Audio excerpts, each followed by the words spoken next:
Yeah, hi there. These comments are for IA, and I am Michael, the founder, owner, and the materials writer for all of your lessons at the 7-step system to pass the TOEFL IBT. I'm going to just use your abbreviations, IA, boo! And happy Halloween to you.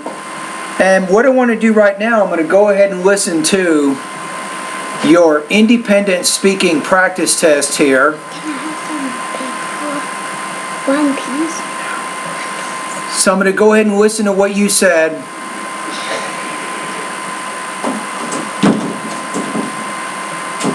Okay, sorry about that. My son just came in here, so. Okay, let me go ahead and click on the link.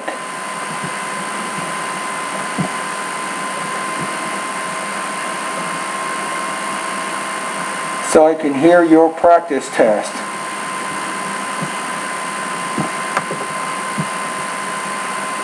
Okay, here we go. If I had a chance to choose to live off campus or live in campus, I would choose to live off campus, and that's for 2 reasons. First of all, that it's much more cheap. I remember when I was... Now watch out here. Probably much more cheap. You can probably just say cheaper. Typically one-syllable adjectives. You can just put cheaper or cheaper. I mean cheaper or cheapest. You don't have to worry about putting more cheap there. Alright? In my second year of the school, I live off campus. Really, it was nice apartment and with all appearance over there, and really I pay less more than to live in a campus. Second, that I can choose my friends who will live with me better than to a campus.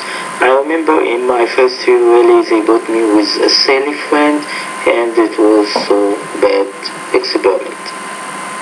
Okay.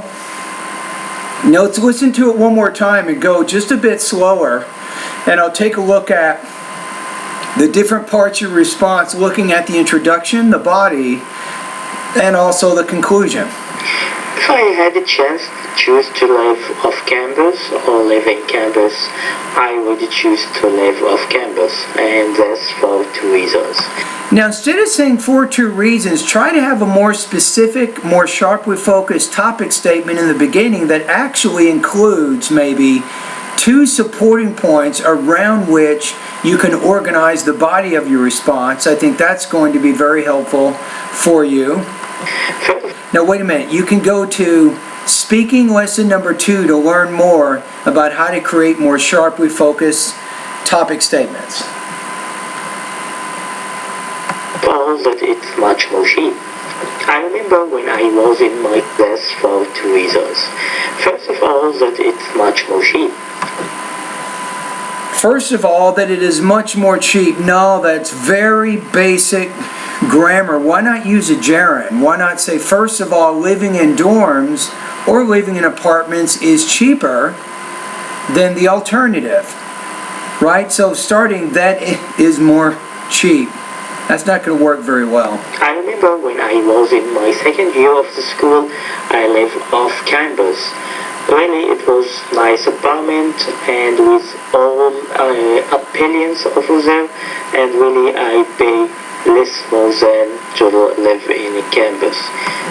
Now you're having some language use issues there, also some topic development issues. Exactly how much cheaper is it living in the apartments than living on campus in dorms? So let's say that your rent in the apartment is $900 or $1,000 a month for a 2-bedroom apartment. How does that compare with living in the dorm? So you need to be a little more specific in your supporting details, and that helps make your argument stronger than it is. Second, that I can choose my friends who will live with me. No, you're killing me here. No, I put my mask on now. Woo. No, when you move to the second idea, you want to restate, I think, the key points of the second part of your response. So you'll say, secondly, living in apartments is also blah, blah, blah. So that way you're connecting what you're saying back to the purpose. Better than to a campus. How about better than living on campus in dorms? So if I gave you one thing to study, I think with your grammar, check out this. This is what I'm talking about.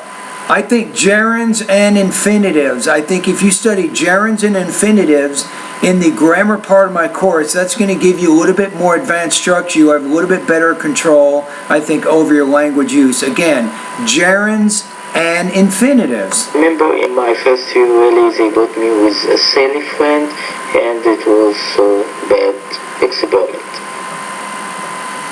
How about it was such a bad, maybe, experiment there. So what do we know? I want to give you your score now, so you can kind of see what's going on. Okay, so let's go to the internet. I'm going to click on my rubrics here. And you better sit down here. You may not like what I'm going to tell you here. You have considerable language use issues you got to work on, especially gerunds and infinitives. You have a tendency to use more basic grammar.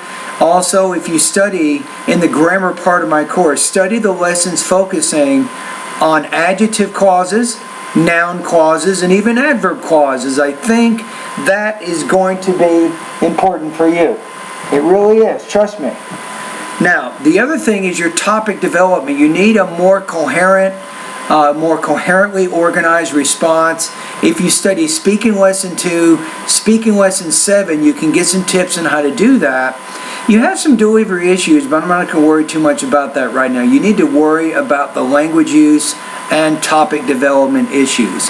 Your score here, I'm going to put you at 2.0 out of 4, 15 points out of 30 on this practice test.